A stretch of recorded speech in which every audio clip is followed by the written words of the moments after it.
did you feel it was going in there, Carl? I thought it was close.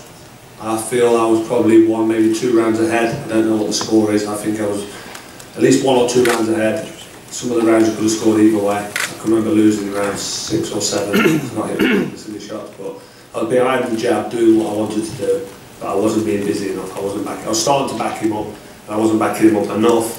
But like I said, he got quick hands. So I thought I was winning, thought I was in front, but I knew the shot was going to come. I knew as soon as I closed the gap and I got him in range and I was working, I knew he was in trouble. He started breathing heavy, I was hurting him. So it was a matter of time. What was it, round 8?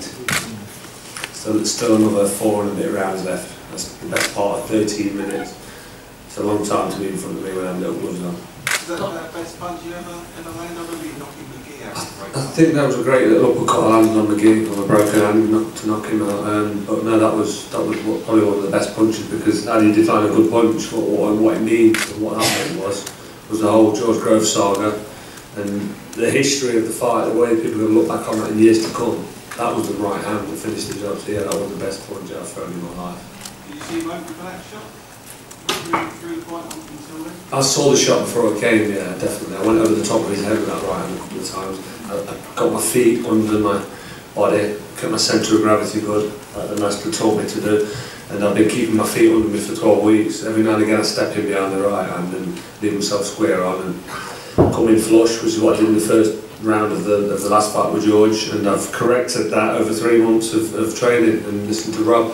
And that punch just came, I just threw it. I didn't really try and knock him out, I didn't load up, I just threw the punch and just landed lovely. It was just a lovely, perfect curl of a shot, and it closed the show, and that's what world-class fighters do. George said he could remember what you said to him at the end, Carl. What did you say to him? I said he's young, he's very talented, he's skillful, he can come again. Don't sort of go home and be too down and out and depressed, and don't sort of go on a downward spiral because you're a great fighter. He was in that fight right up until that point. So I punched very hard. Unfortunately, you know, I caught you with a shot that finished you off, and that's boxing. It happens to some of the great fighters. You get hit with one shot. He's not quite got that toughness, George, which you need at top level. And I said that from the start anyway. You know, he's a good fighter. He's got quick hands. He's skillful. He's done a few bits as an amateur. But I just think that if I fight George Groves 10 times, I beat him 10 times. And that's not being big-headed. That's just because I've got ingredients that you can't teach. You know, you're born with them, and it's toughness and heart and a mindset and a determination. You can't train that.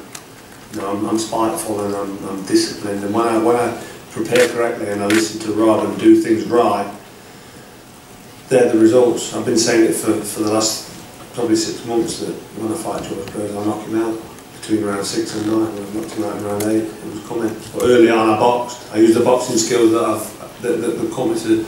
won me 2 ABA titles and the first man to win an amateur bronze medal. People don't think I can box, they can think I'm a warmonger and I like to get in there and get Mickey Ward, get stuck in and have a fight and a tear up, which I do, I enjoy that. But I can box behind the jab effectively. And I showed that tonight against somebody who's actually faster than me.